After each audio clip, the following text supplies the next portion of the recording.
Asseyez-vous.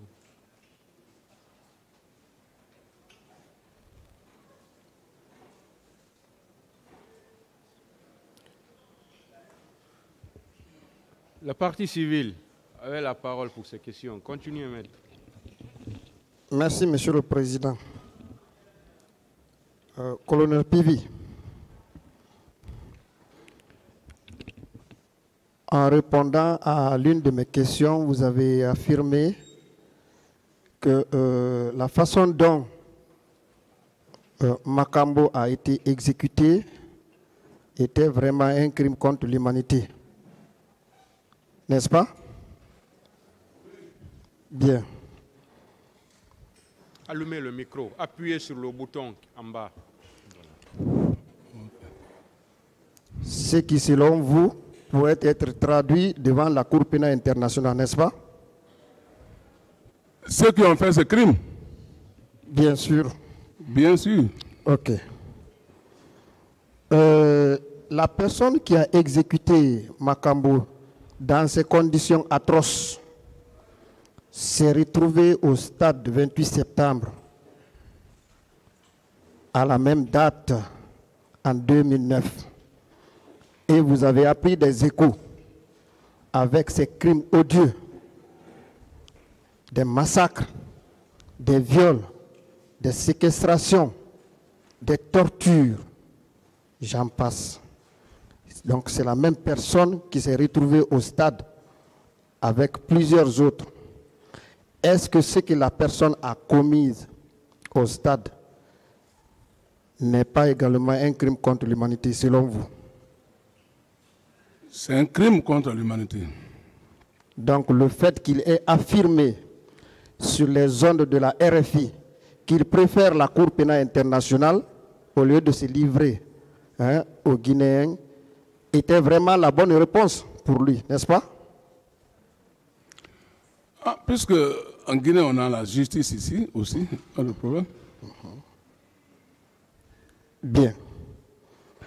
Vous savez que la même personne alors vous a indexé, vous avoir vu à Amdalaï et il affirme catégoriquement que vous étiez là en direction du stade et que d'ailleurs il vous a vu en train de converser avec Marcel que vous-même vous avez dénoncé ici qu'il était au stade. Qu'en pensez-vous? C'est pas vrai.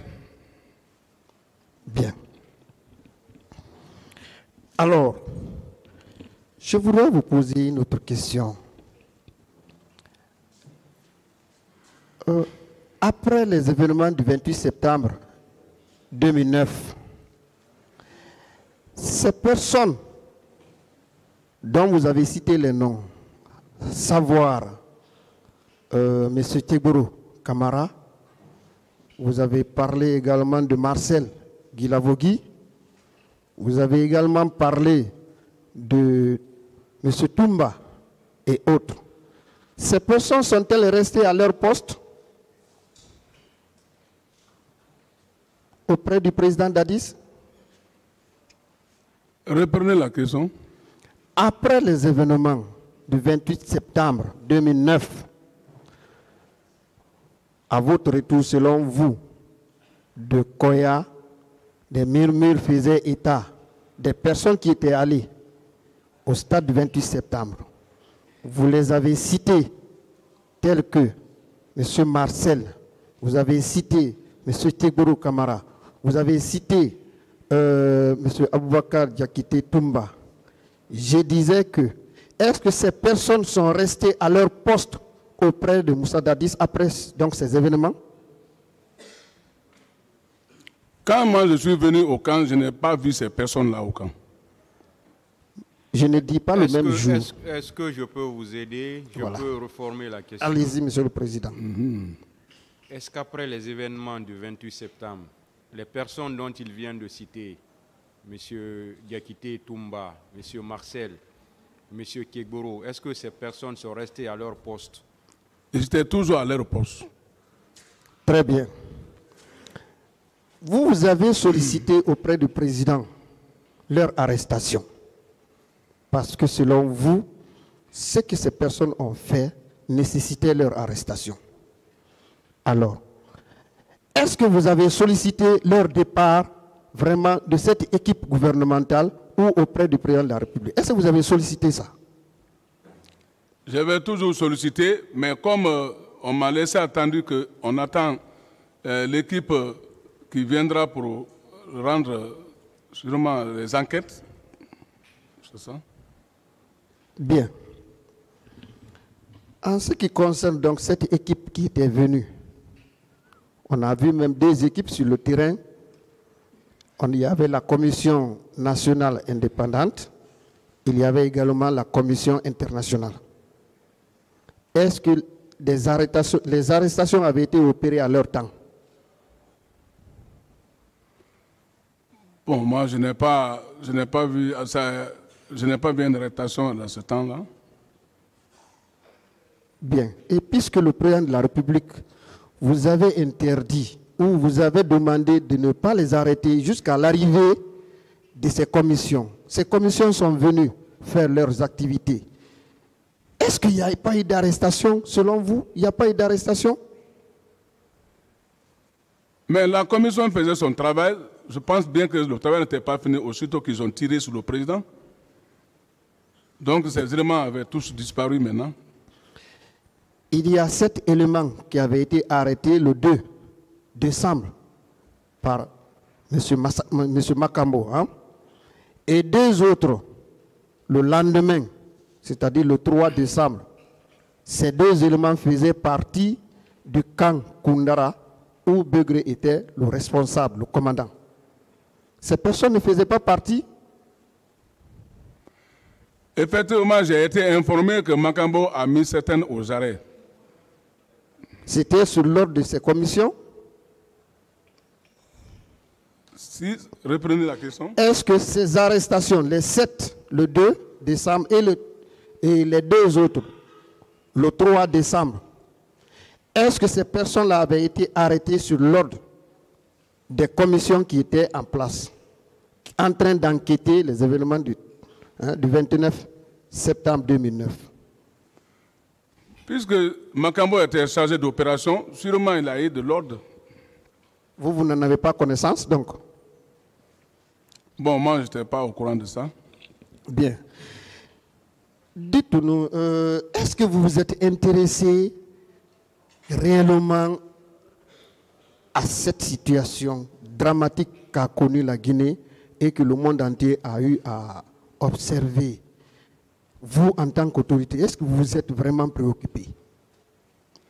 J'ai déjà parlé de ça. Bien. Après ces événements, est-ce qu'il y a eu des réunions de concertation autour de ces événements, de ce qui s'est passé, une sorte de prise de conscience par rapport à ce que l'armée a eu à faire à sa population? Est-ce qu'il y a eu des réunions à ce sujet? Bon, moi, je n'ai pas assisté à ces réunions, s'il y a eu des réunions. Bien. Et au sein du régiment, est-ce qu'il y a eu des rassemblements? Aussitôt après ces événements, est-ce qu'il y a eu des rassemblements? Bon, moi, il n'y a pas eu de rassemblement devant moi. Bien. Le rassemblement que vous avez eu à présider, dont les images circulent sur les réseaux sociaux, ont eu lieu quand? Ce rassemblement s'était fait lorsqu'ils ont fini de tirer sur le président. C'est le lendemain que moi j'ai tenu ce rassemblement. Très bien. Donc vous voyez que cette population a été massacrée. Cela ne vous a rien dit. Dès lors qu'on a atteint à la vie de Makambo et à la vie du président de la République, aussitôt vous avez pris vos responsabilités avec la troupe. N'est-ce pas? Il y a une commission internationale qui était venue pour ça. Oui, mais la commission ne peut pas venir devant l'armée pour des rassemblements. Vous qui êtes des autorités, vous n'avez même pas pris la peine alors de procéder au rassemblement pour parler alors de cette situation. Mais aussitôt que les événements de Koundara sont survenus, alors vous avez pris vos responsabilités. Parce que votre vie même était en danger, n'est-ce pas? Vous-même qui parlez. J'ai bien précisé, j'ai dit, s'il y a eu rassemblement, ça, je n'ai pas assisté, j'étais dans mon absence. Je suis d'accord avec vous. Voilà. Maintenant, nous sommes après les événements du 3 mars, je vais dire du 3 décembre 2009. Aussitôt ces événements sont arrivés, aussitôt vous avez pris vos dispositions pour rassembler l'armée, pour leur dire attention, ce que vous êtes en train de faire, ce n'est pas normal. Et pourquoi vous n'avez pas fait ça pour les événements du 28 septembre?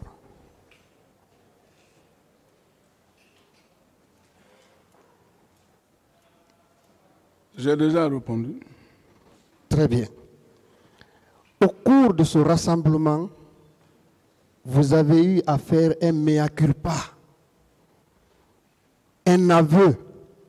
Nous avons l'audio. Vous avez reconnu les torts que cette armée est en train de faire à la Guinée, à sa population. Je vous ai même entendu dire, en tout cas quand j'ai écouté, on ne veut plus tolérer l'indiscipline dans l'armée, que tout le monde resserre les rangs. Celui qu'on va prendre désormais, on va le traquer. Et vous avez même demandé, n'est-ce pas, la troupe? Tout le monde a répondu oui. Qu'en dites-vous? Bien sûr, c'est moi qui ai fait ce rassemblement. C'est au cours de ce même rassemblement, vous êtes revenu à l'ordre pour dire que celui qui doit alors diriger le régiment doit être le plus haut gradé. Et vous avez pris vous-même la responsabilité de nommer, et je crois que c'est M. Ouéré qui était le préfet de Mamou, n'est-ce pas? Ce n'est pas moi qui ai pris la responsabilité. Moi, on m'a donné les ordres par le ministre de la Défense de présenter le préfet de Mamou comme le commandant du régiment. Ok. Alors, moi je vais terminer. Quel sentiment avez-vous à l'égard du peuple de Guinée par rapport à ce qui est arrivé au stade du 28 septembre, par rapport au comportement de l'armée, par rapport au comportement des bérets rouges dont vous étiez les responsables? Quel sentiment avez-vous à l'égard de ce peuple de Guinée? Je n'étais pas responsable de tous les bérets rouges. Maintenant, votre sentiment par rapport à ceux-là que vous étiez en train de commander et qui se sont retrouvés également au stade. Quel sentiment avez-vous par rapport à tout ce qui est arrivé à l'égard de ce peuple de Guinée qui vous écoute? S'il y a eu des bérets rouges au stade, ça, ce n'est pas sur mon commandement, ce n'est pas eux que je commande. Ok, maintenant votre sentiment à l'égard du peuple. Ça, il est vrai que vous dites que vous n'êtes pas parti là-bas. Quel est votre sentiment? Votre sentiment maintenant à l'égard de ce peuple martyr. Voilà. Là, mon sentiment du 28 septembre, le dégât fait, le crime fait, ça, même moi, ça ne m'a pas mis à l'aise. Donc, je vais déplorer pourquoi ce crime. Je vous remercie, Monsieur le Président. Merci, Monsieur le Président, honorable assesseur, de m'avoir donné la parole. Mon colonel, Oui. dans votre procès verbal interrogatoire du 10 septembre 2014, je dis dans votre procès verbal interrogatoire du 10 septembre 2014, il est dit que vous étiez au stade dans un véhicule sur l'esplanade. Qu'en dites-vous?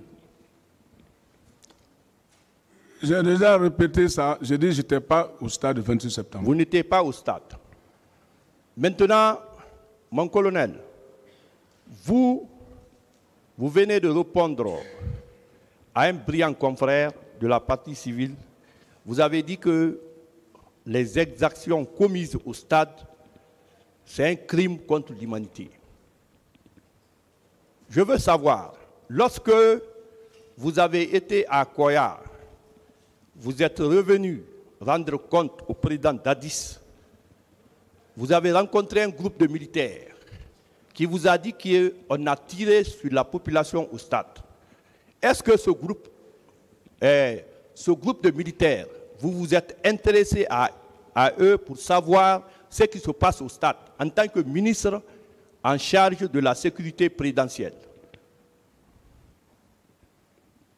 J'ai déjà parlé de ce paragraphe. Vous avez déjà répondu à cette question. C'est ce que vous dites. C'est ce que vous dites. J'ai déjà répondu à cette question. OK. Mais vous, en tant que ministre de la Sécurité présidentielle, il y a des événements au stade. Vous ne partez pas pour calmer la situation, alors que votre mission régalienne, c'est de protéger la population. Vous partez à Bambeto, vous partez à Koza, et vous venez à votre bureau et vous vaquez à vos affaires. Tandis que la situation est en train de dégénérer. Et le président Dadis a eu confiance à vous, en vous confiant la question maintenant. Est-ce que c'est normal que vous vaquez à vos affaires tandis que la situation est en train de dégénérer au stade du 28 septembre? J'ai déjà répondu. Le tribunal appréciera. Monsieur Pivi, dans le procès verbal d'un accusé, il a été dit que vous étiez au stade et que les opérations de commandement concernant la milice parallèle, concernant la garde présidentielle, étaient dirigées par vous, M. Claude Pivi, par Joseph Makambo Loire, par Théodore Kourouman et par Thomas. Qu'est-ce que vous en dites? Je n'en sais rien. Vous ne savez rien. Mon colonel, qu'est-ce que vous savez concernant la mort de Sankaran Kaba, le chauffeur du président Dadis, qui a été exécuté par Thomas? Parce que vous êtes le ministre de la garde présidentielle. Qu'est-ce que vous savez? Est-ce que c'était normal de l'exécuter? J'avais déjà répondu. Pourquoi vous ne l'avez pas mis à la disposition de la justice, comme on fait aujourd'hui? Tous ceux qui sont accusés, on dit, bon, venez devant la justice, c'est à la justice de trancher.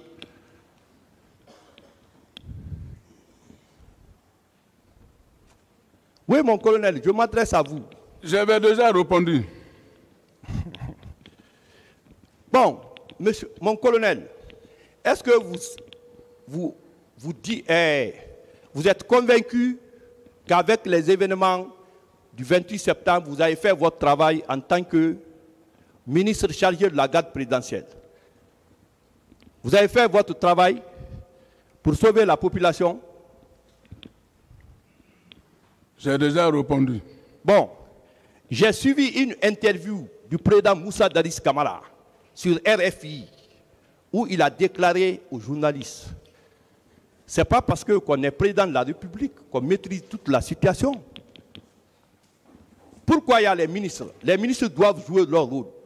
Vous, en tant que ministre en charge de la garde présidentielle, quelle analyse faites-vous de cette déclaration du commandant en chef des forces armées à l'époque? Je n'en sais rien. Monsieur Pivi, qu'est-ce que vous savez de l'attaque de l'OCAD au niveau de Koléa, Office national antidrogue à Koléa, en 2007?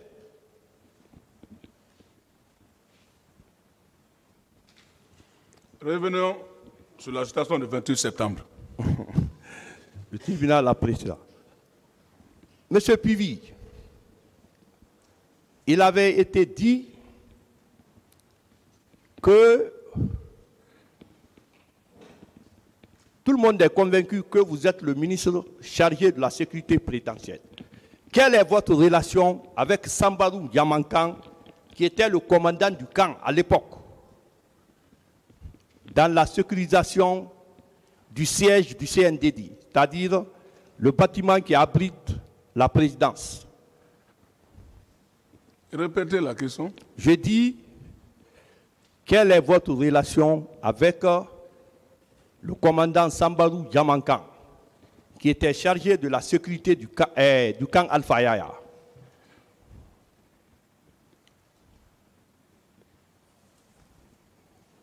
On s'est connus très longtemps pendant le front. Oui. Donc on a fait la Sierra Leone ensemble. Vous avez fait la Sierra Leone ensemble? Il était mon chef de groupe. Ok. C'est de par son courage que nous aussi on a eu des courages. Voilà comment nos relations ont été ensemble jusqu'à en Guinée. Tout. Ok. Dans un procès verbal d'un accusé, Aboubakar Toumba Diakité, il est dit que Sambarou Yamankan a fourni le contingent Numba pour aller au stade et que les opérations étaient supervisées par vous. Qu'est-ce que vous dites? Je n'en sais rien. Ok. Mais est-ce que c'est normal, la garde présidentielle qui protège le président de la République? Parce que moi, j'entends garde présidentielle. Quand le président doit se déplacer, la garde est là-bas. Mais comment la garde présidentielle peut aller au stade? Le président Moussa Dadis n'est pas là-bas si ce n'est pas pour faire des exactions. Qu'en pensez-vous? Je n'en sais rien parce que je n'étais pas au stade. Vous, en tant que ministre chargé de la sécurité présidentielle, vous avez déclaré ici que vous n'étiez pas au stade, aucun leader ne vous a vu. Mais est-ce que forcément, quand vous allez au stade, les leaders doivent vous voir?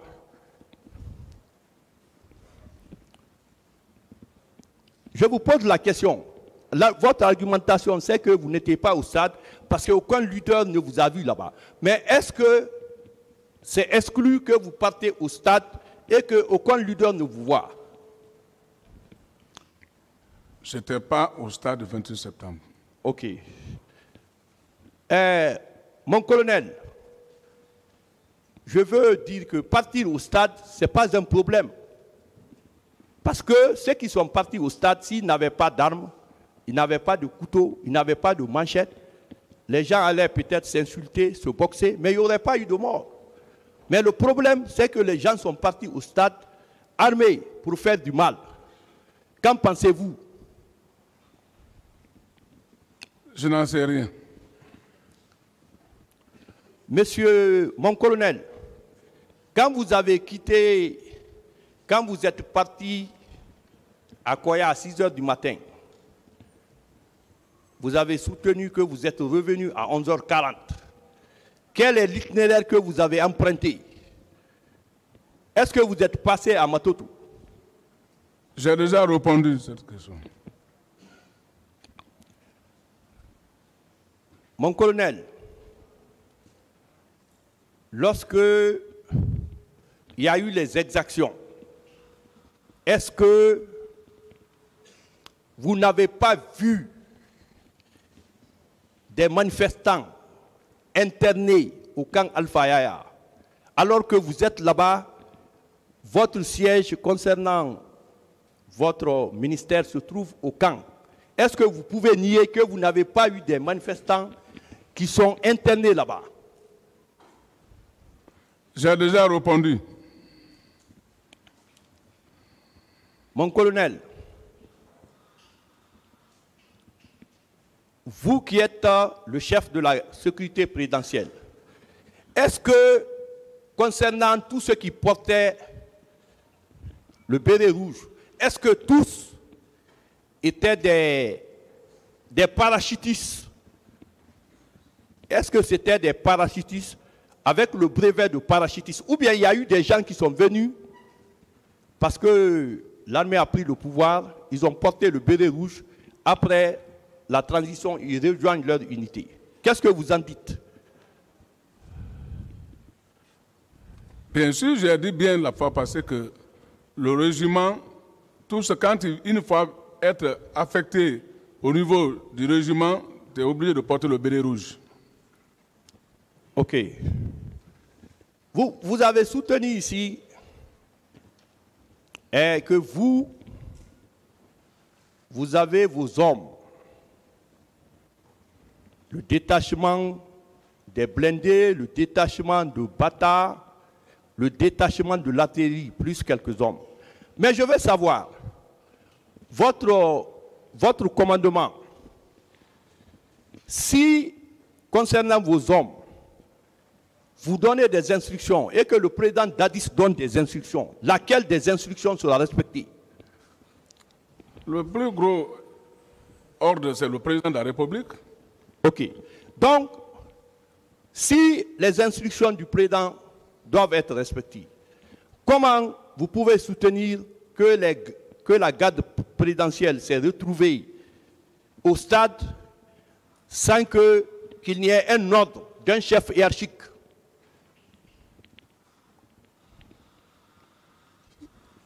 S'il y a eu les éléments de la garde présidentielle qui se sont trouvés au stade, ils sont responsables de eux-mêmes. Oui, mais un militaire obéit au commandement. On ne peut pas aller au stade comme ça si on n'a pas reçu d'instruction, parce que vous pouvez être sanctionné pour insubordination. Qu'en dites-vous? J'ai bien dit, si un Bédou s'est retrouvé au stade auquel ce n'était pas sa mission, donc il est responsable. Mais mon colonel, ce qui est bizarre, vous êtes au camp, vous avez votre siège là-bas, et que toutes les questions qu'on vous pose, vous dites que vous ne connaissez pas, alors que vous étiez au cœur du pouvoir. Qu'en pensez-vous des 500 personnes recrutées pour les arts martiaux que l'accusé Toumba a déclaré à la barre ici? Que ceci était à votre compte et que c'est un certain Touré qui était chargé de leur entretien au camp Alpha Yaya. 500 personnes pour les arts martiaux. Qu'en dites-vous? J'ai déjà répondu. Le tribunal appréciera. Mon colonel, selon votre PV interrogatoire, des parties civiles ont témoigné que vous avez assuré les opérations de maintien d'ordre sur le pont de Madina. Qu'en pensez-vous? Je n'en sais rien. Vous ne savez rien. Le tribunal va apprécier. Mon colonel, quand le président Dadis a été victime d'une tentative d'assassinat, est-ce que après le camp Koundala, il était revenu au camp avant de voyager ou bien il n'était pas revenu au camp avant que le président Ouad n'envoie son avion? Il était venu au camp. Du camp, on l'a accompagné à l'aéroport. Ok. Mon colonel, vous avez soutenu ici que selon les informations, bon, c'est confirmé d'ailleurs, Kebro était au stade, Marcel était au stade, Toumba Diakité était au stade. Mais le même Toumba Diakité soutient. Vous avez dit qu'il était au stade. Il ne conteste pas. Mais le même Toumba Diakité soutient que vous aussi, vous étiez au stade. Il a quel intérêt de vous accuser parce que vraiment, vous êtes colonel et que lui, il a un grade inférieur à vous. Il a quel intérêt à vous accuser que vous étiez au stade alors que vous n'étiez pas au stade? Qu'en dites-vous? Moi, je n'étais pas au stade du 28 septembre. Ok. Mon colonel, le même Toumba a soutenu que il a vu le général Konaté. Le droit de poser des questions. Et ces questions, ça ne veut pas dire, parce qu'on est en train de noter par là, ça ne veut pas dire que les questions qu'il pose, c'est de facto, ça vous enfonce de facto. Ça ne veut pas dire que de facto, le tribunal les prend en compte. Le tribunal apprécie tout ce qui est en train d'être dit ici. Merci, il monsieur pose le des Président. questions, c'est pourquoi je dis qu'il pose des questions et vos réponses sont pour le tribunal. Okay. C'est pourquoi je vous dis de vous calmer et de répondre aux questions.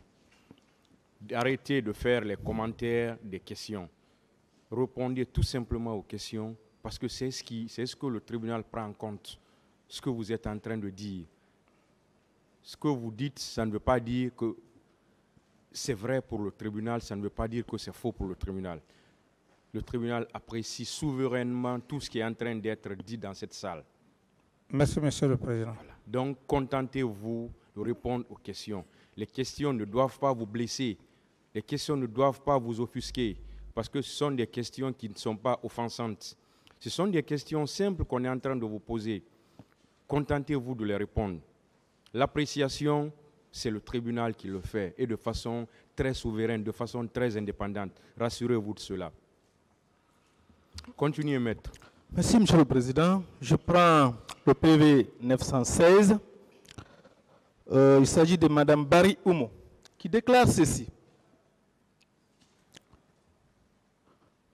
Nous sommes restés là jusqu'à 9h30, l'heure à laquelle les manifestants de Bambeto sont arrivés. Après une chaude discussion, avant de nous laisser continuer, le ministre Thiegro a dit ceci. Vous voulez accéder au stade? Allez-y. Mais les conséquences, vous allez en tirer. Voici les menaces faites par l'un de vos proches qui était au stade. Ensuite, il y a eu le massacre. Il est revenu, il vous a rendu compte. Vous ne l'avez jamais inquiété. Le seul que vous avez décidé d'inquiéter, c'est Toumba. Est-ce que cela ne veut pas dire que ces menaces faites par le colonel Thiegro ont été faites sur vos ordres, Monsieur le Président? Absolument pas. Et pourquoi le cas de Toumba? Pourquoi? Je dis pourquoi le cas de Toumba? Je dis pourquoi le cas de Toumba est de camp en même temps. Il gère le régiment qui m'enduciate de ne pas aller au stade. C'est la même personne qui va aller au stade. Cependant, le colonel Thiegro, on ne s'est pas vu le matin. Mais lui qui m'a dissuadé, il est parti au stade. Donc, c'est très différent. Le colonel Thiegro, on ne s'est pas vu le matin. Il a été très clair ici. Alors, ou vous parlez le cas du colonel Thiegro, ou vous parlez le cas, mais ne parlez pas des deux. Voilà. Si vous faites allusion à ces cas, les deux cas sont différents.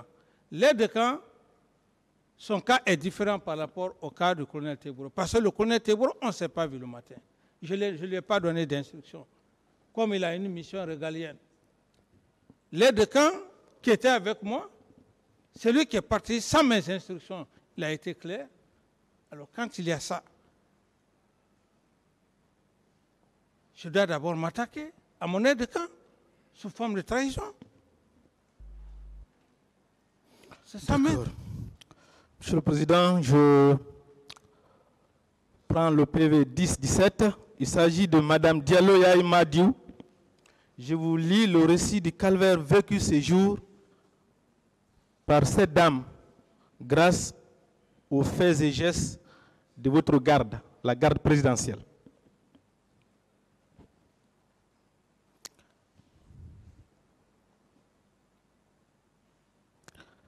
Malgré tout, étant sous les chaises, à l'aide de son poignard, il tentait toujours à me poignarder. Mais j'esquivais ses coups et dans ces circonstances, j'ai perdu 9 dents qui m'a complètement défiguré. Finalement, Dieu m'a donné la force. J'ai escaladé le grillage de la loge officielle. L'un d'eux a ordonné à ceux qu'on tire sur ma tête, car j'allais m'enfuir. Mais malheureusement pour eux, les balles étaient finies. J'ai pu quitter la loge officielle en descendant les marches de la tribune en direction de la pelouse. À cet endroit, il violait les femmes. J'ai constaté des bérets rouges possédaient également toutes sortes d'armes tranchantes, couteaux, ciseaux, coupe-coupe et haches. Mon pantalon était déchiré par les militaires. Je suis parvenu à leur échapper. Je me suis dirigé à nouveau vers la tribune en étant poursuivi par 7-8 bérets rouges. Arrivé en haut de la tribune, j'ai été terrifié. J'ai sauté et je suis tombé sur des gens qui se trouvaient en bas. Ma chute a été amortie par leur corps et était sûrement blessée par le mien. J'ai eu une entorse au poignet gauche.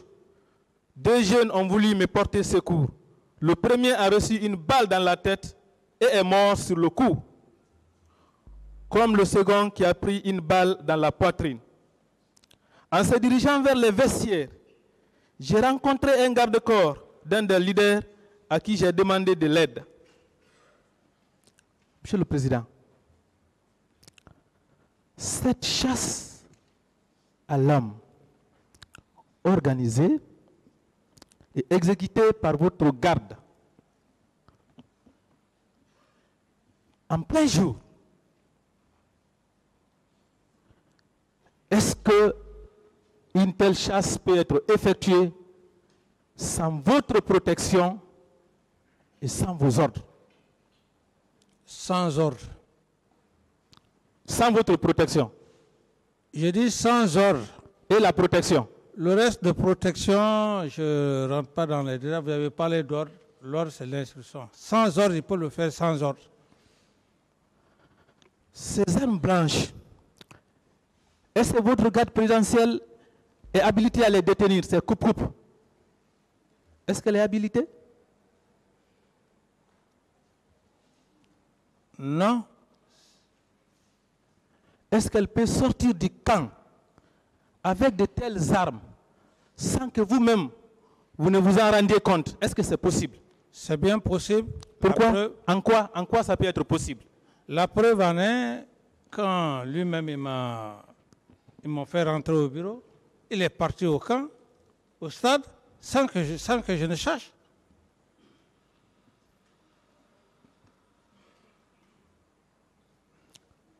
C'est la preuve. D'accord. Monsieur le Président, je vais ouvrir un peu le cas des viols. Beaucoup de femmes ont connu des viols traumatisants ces jours, Monsieur le Président. En attendant de savoir plus tard si le tribunal décidera de maintenir la publicité quand les victimes de viols vont commencer, je vais m'abstenir de dire leur nom. Je donne les cotes de leur PV. Cote 902. 3 militaires de la garde présidentielle sont venus se saisir de moi. Le premier m'a giflé, m'a pris les cheveux et m'a retiré mon téléphone. Le second m'a balayé et m'a mise par terre avant de déchirer mon pantalon et mon t-shirt. Le troisième s'est joint à eux. Ils se sont tous mis à écarter mes jambes et à introduire leurs mains. Je me limite là. J'ai crié tout en essayant de résister. Mais comme ils étaient plus forts, ils ont continué leur sale besogne en me frappant et en proférant toutes sortes d'injures. J'ai été blessé au genou gauche, à la jambe gauche et au sexe qui saignait abondamment. Je vais me limiter là, Monsieur le Président. La suite est horrible. Voici le comportement de votre garde présidentielle. Et après, il n'y a eu aucune sanction. Est-ce que votre garde, Monsieur le Président, peut poser de tels actes sans avoir reçu vos ordres et ne pas être sanctionné? Est-ce que c'est possible? C'est la question. C'est la question, maître. Oui. C'est maintenant que je viens même de constater encore une autre situation aggravante de la situation de Toumba. C'est maintenant. Moi, je pensais que c'était simplement lié par rapport au stade du 28 septembre. Mais ce que vous dites là, si ça s'avère vrai, cette situation, elle est aggravante.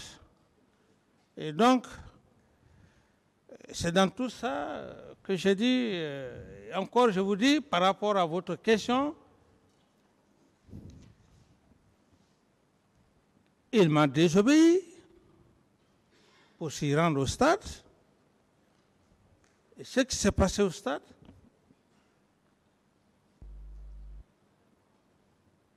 individuellement, il répond.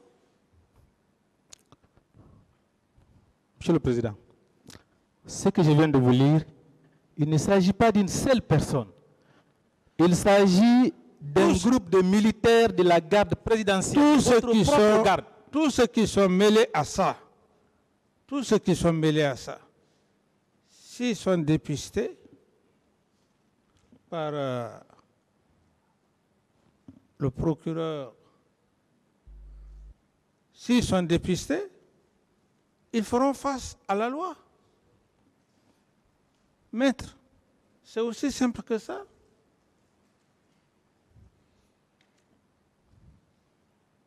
D'accord. J'ai lu un autre cas de viol, je les sélectionne, ils sont nombreux, pas tous, ce n'est pas possible. Là, nous avons rencontré un groupe de militaires qui tiraient.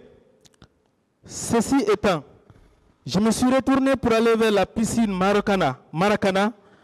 Sur mon trajet, j'ai vu plusieurs corps par terre et j'ai pris peur. De là, j'ai couru vers le mur, côté rail, où un vieux aux cheveux blancs faisait passer les femmes à l'aide d'une échelle.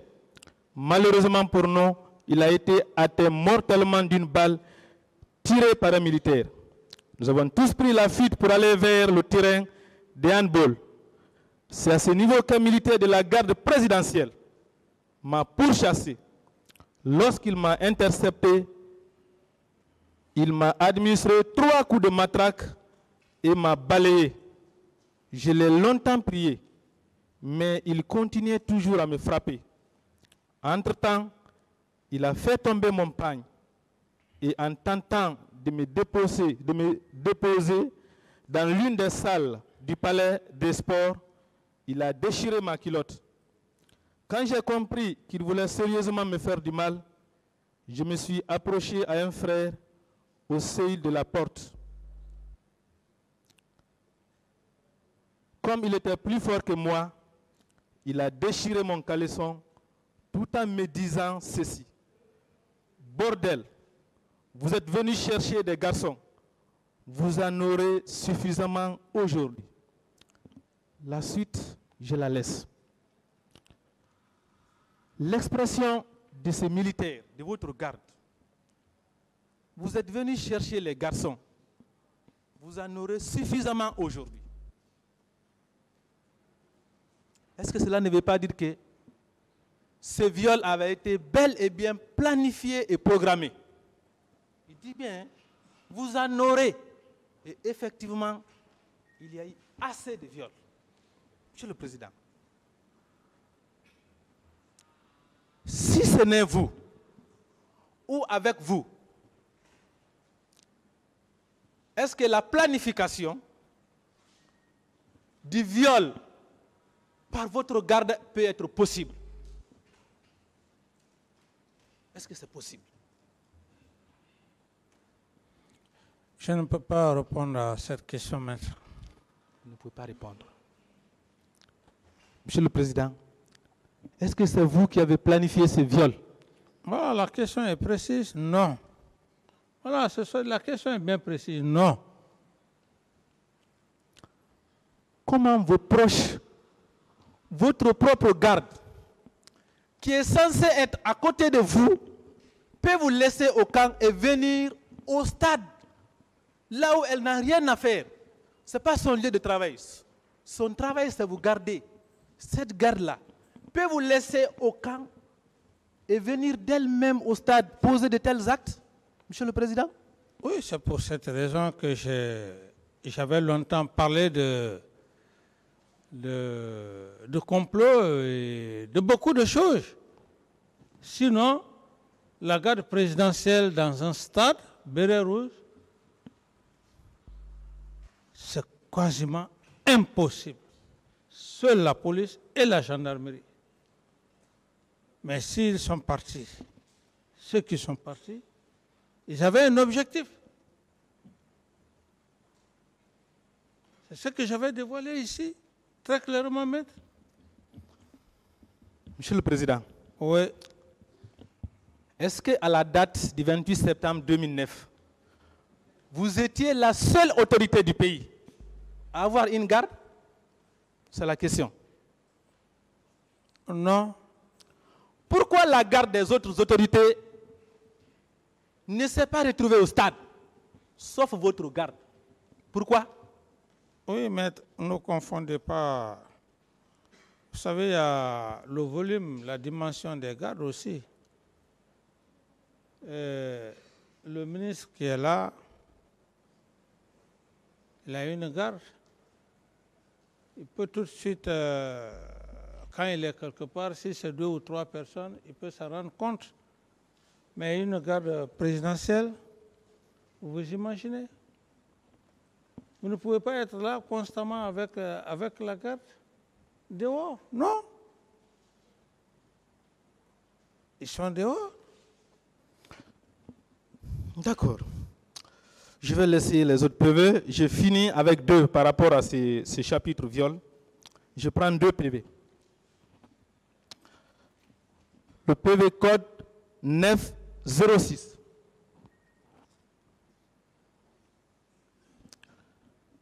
C'est dans cette cachette que 2 bérets rouges sont venus me surprendre. L'un d'eux m'a administré une paire de gifles avant de soustraire mon téléphone de marque Nokia 2 puces dans la poche de mon pantalon. Le second s'est jeté violemment sur moi et a déchiré mon body, mon pantalon et mon caleçon avant de me terrasser. Je l'ai prié de m'épargner tout en lui indiquant que j'étais en début de grossesse. Réponse, il m'a giflé et m'a même blessé au bras gauche. Entre-temps, son copain nous a abandonnés pour suivre une autre fille qui était de passage. Malgré mes prières, ces militaires de la garde présidentielle m'a violé avec brutalité. C'est lorsqu'il m'a vu saigner qu'il m'a abandonné. J'ai compris que j'avais avorté. Ne pouvant pas me relever à cause des douleurs, je suis resté longtemps couché au même lieu, 2 heures durant. Dieu aidant, un jeune inconnu est venu me trouver là. Il m'a prêté sa chemise qui m'a servi de pagne et m'a aidé à me relever. C'est là que les agents de la Croix-Rouge sont venus me prendre pour me mettre dans leur véhicule. C'est l'avant-dernier. Donc, avant de vous poser la question, je lis le dernier. Le dernier. C'est la cote 911. C'est ainsi que, pris de panique, nous avons pris la fuite pour descendre dans les vestiaires où nous avons vu des hommes qui parlaient une langue que je ne comprenais pas. Spontanément, quelqu'un m'a pris par derrière en déchirant mes habits, me terrassé, déchiré ma culotte pour enfin me violer. Ce qui a occasionné mon avortement, car j'étais en grossesse de 3 mois. Après cet acte, je suis sorti nu du stade. Je suis allé me réfugier dans une famille en face du restaurant Marocana. C'est grâce à cette famille que nous avons pu avoir des habits pour pouvoir rejoindre nos familles. Tant d'autres femmes ont subi ces horreurs.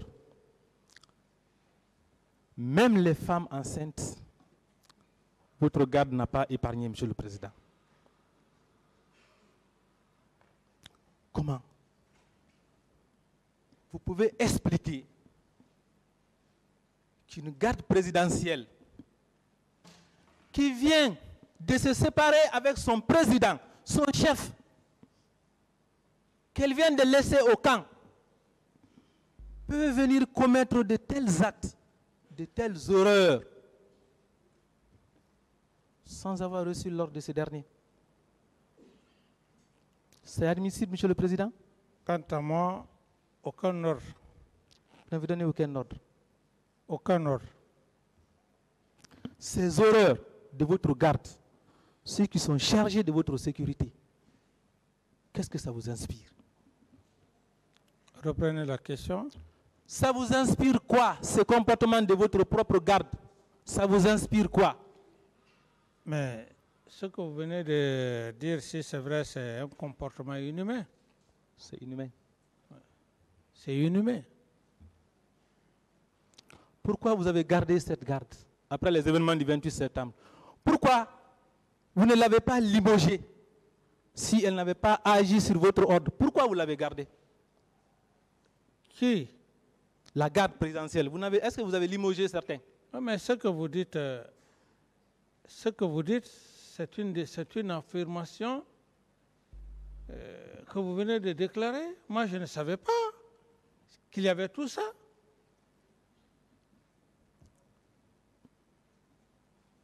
C'est maintenant là que je viens de voir le contenu. Donc tous ces témoignages que les victimes faisaient à l'époque, à commencer par le même jour, vous n'y croyez pas? Ouais. Vous n'y croyez pas? Il y avait une commission qui était là et aucune de ces femmes n'est venue me voir. Je n'ai eu aucune commission venant dans le cadre de viol. D'accord. Quand le colonel Tchegro était au stade, est-ce qu'il avait parlé avec vous au téléphone? Quand il était au stade, est-ce qu'il avait parlé avec moi? Au moment où il était au stade, il a parlé avec vous au téléphone ou par la radio? Est-ce qu'il a communiqué avec vous? Non. Il n'a pas communiqué? Je ne me rappelle pas. Vous ne vous rappelez pas? Non. D'accord.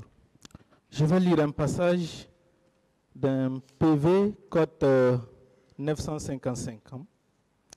Dans cette pagaille, les jeunes disaient que Tchegro aurait appelé le capitaine Dadis pour lui dire que je ne prononce pas le mot, ont décidé de démolir le stade et qu'après cette démolition, ils se rendront au camp Alpha. Donc sortons vite d'ici, car le capitaine Dadis a décidé d'envoyer un renfort. Est-ce que le colonel Tchegro ne vous a pas appelé pour vous dire que nous avons été débordés? L'ouverture du stade a été forcée? Non. Et que vous ayez décidé d'envoyer un renfort? Non. Vous n'avez pas envoyé des renforts ces jours? Il ne m'a pas appelé. Ok. Je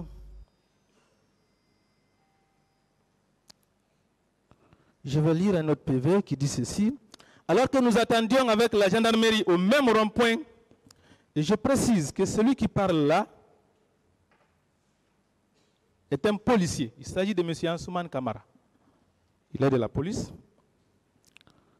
C'est la cote 113. Il dit ceci. Alors que nous attendions avec la gendarmerie au même rond-point, le ministre Tchegro est arrivé dans les bandes de 13h et quelques pour nous dire que le président de la République n'est pas content. Et pour cause, les unités de la police et de la gendarmerie ont démissionné. Voilà. Voilà votre message que le colonel Tchegro est venu transmettre à la police et à la gendarmerie que vous n'êtes pas content. De quoi vous n'étiez pas content, Monsieur le Président, ces jours? Mais je ne peux pas... De quoi vous n'étiez pas content? C'est une déclaration que vous faites. Je ne peux pas faire de commentaires par rapport à cette déclaration. La foule devenait de défier la gendarmerie et la police, de forcer l'ouverture du stade. Je ne réponds Donc pas. vous n'étiez pas content. Je ne réponds pas à cette question. Voilà. Le colonel Tebro est venu transmettre ces messages à la police et la gendarmerie. Comme elle n'a pas pu, vous avez donc décidé d'envoyer les bérets rouges, oui ou non, votre propre garde, oui ou non, Monsieur le Président? Comme la police et la gendarmerie ont été débordées. Non. Incroyable. Votre garde va vous laisser au camp. Le président a bien dit qu'il n'y a ordre. pas de commentaires. Quand on pose une question, ne faites pas de commentaires. Moi, je ne suis pas juriste, mais je retiens. Quand on me donne des règles, je maintiens. Posez d'autres questions, maître. Pas de problème, Monsieur le Président. Je continue. Je prends le PV 110-88. Il s'agit de Monsieur Yacouba Bari qui déclare ceci. Deux pick-up de la gendarmerie ont embarqué des personnes vivantes pour une destination inconnue. Aux environs des 0h30, deux autres pick-up ont embarqué de la prison de Pivi des personnes vivantes pour une destination inconnue. J'ai également remarqué une dizaine de camions-bennes destinés au ramassage des ordures remplis de cadavres pour les envoyer vers Yimbaya ou autre destination. À une des questions, il a précisé ceci.